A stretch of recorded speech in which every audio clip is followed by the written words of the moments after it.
Hello friends, जय सोमनारायण। स्वागत है तमारे एक नवा ब्लॉगમાં। આજે આપણે બ્લોગની શરૂઆત સાંજના થાય છે, એ પણ 6 વાગ્યાની। હમણાં થોડીક તબિયત સારી છે, તો પણ રાત્રે દવાખાને જવાનું છે।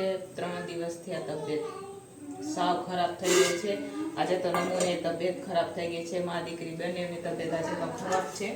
તો પણ આપણે ફ્રેશ થઈને સાંજના ટિફિનની તૈયારી કરી રહ્યા છે, કેમ કે બપોરે એટલી તબિયત સારી નહોતી કે બપોર સુધી આપણે ફક્ત રસોઈ કરી અને પછી આરામ જ કર્યો છે, પછી કાંઈ કામ નથી કર્યું ને વિડીયો પણ નથી બનાવ્યો। તો મેં કીધું લાવો આજે અત્યારે હવે સાંજના આપણે વિડીયોની શરૂઆત કરીએ।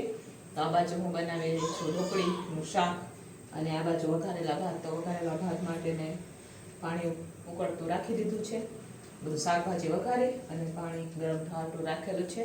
આ બાજુ હું અત્યારે બનાવી રહી છું ઢોકળીનું શાક, બરોબર। તો ચાલો ફટાફટ ઢોકળીનું શાક બનાવીએ, પછી આમાં ઉકળી જાય પાણી એટલે આપણે આમાં નાખી દઈશું ચોખા, બરોબર। તો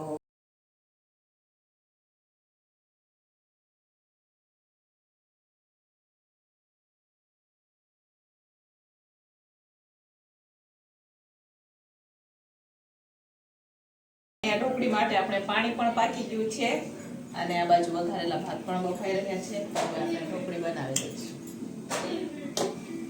તો પહેલા આપણે હવે જેટલી તાકાત હોય ને એટલું બનાવવાનું, આમાં તો એવું પડે, બરોબર। નહીં તો ગાંઠા પડી જાય ને તો ઢોકળી બગડી જાય, તો મજા ન આવે, બરોબર।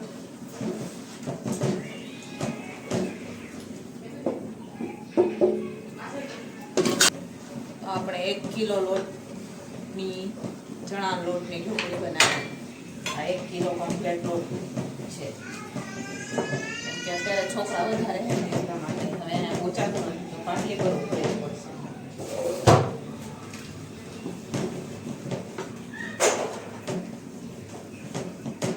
આપણે ખીચડી પણ થઈ ગઈ છે અને અહીંયા આપણે હવે ઢોકળી પણ બની તૈયાર છે। આજે આપણે છોકરાઓને ઢોકળી શાક અને વઘારેલા ભાત દઈ રહ્યા છે, તો એના માટે આ ઢોકળી તૈયાર છે। હવે ઢોકળીનો આપણે વઘાર કરી લઈશું। તો અહીંયા તપેલું મેં રાખી દીધું છે ગેસ ઉપર ગરમ થવા માટે, અને હું ઢોકળી છાશમાં બનાવી રહી છું, તો એના માટે આપણે છાશ પણ લઈ લીધી છે। હવે તેલ નાખી દઈશું પહેલાં।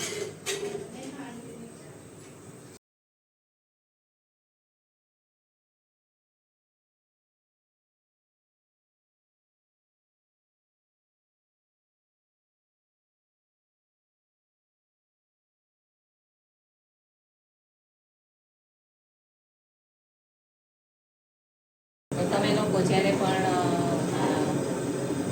છાશવાળી ઢોકળીનું શાક બનાવો કે કઢી બનાવો કે ગમે એ બનાવો ને ખાટી વસ્તુ, તો તમારે છાશને છે ને ઉભરું આવે ને ત્યાં સુધી આમ હલાવવાનું, તમે ચમચો હલાવતા રહેશો ને એટલે એક ઉભરું આવી જાય ને એટલે ફાટશે નહીં કોઈ પણ વસ્તુ।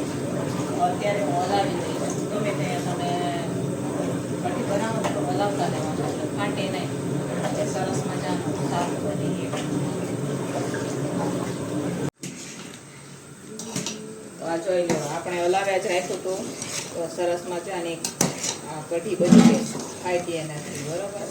છાશ એકદમ સરસ મજાની ઉકળી ગઈ। હવે આ ઢોકળી છે એને આપણે આમાં નાખી દઈશું। તો જ્યારે પણ તમે બનાવો ને છાશવાળી વસ્તુ તો હલાવ્યા રાખવાનું એટલે ફાટશે નહીં। આમાં અડધો ભૂકો એટલે રાખ્યો છે કેમ કે અમારા છોકરા અડધા ઢોકળી ખાય, બાકી મોસ્ટ ઓફ બધા રસાવાળું શાક વધારે પસંદ કરે, એટલા હાટું થઈને આપણે જાજો ભૂકો રાખેલો છે। તો તપેલું ભરી ને ઢોકળીનું શાક અને વઘારેલા ભાત બનાવેલા છે આજે આપણે। તો 1 કિલો ચણા લોટની ઢોકળી હતી।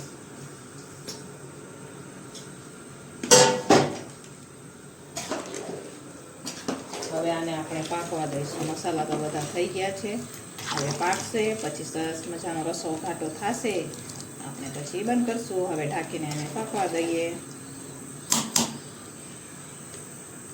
હેલો ફ્રેન્ડ્સ, તો અત્યારે ફાઇનલી હવે સરસ મજાનું ઢોકળીનું શાક બની ગયું છે। છાશવાળી ઢોકળીનું શાક, તપેલું આ વઘારેલા અમારે ભાત અને આ રોટલી, અને અહીંયા ટિફિન ઉઠાઈ રહી છે। સાંજના ટિફિન ઓછી હોય, બપોરે વધારે સાંજના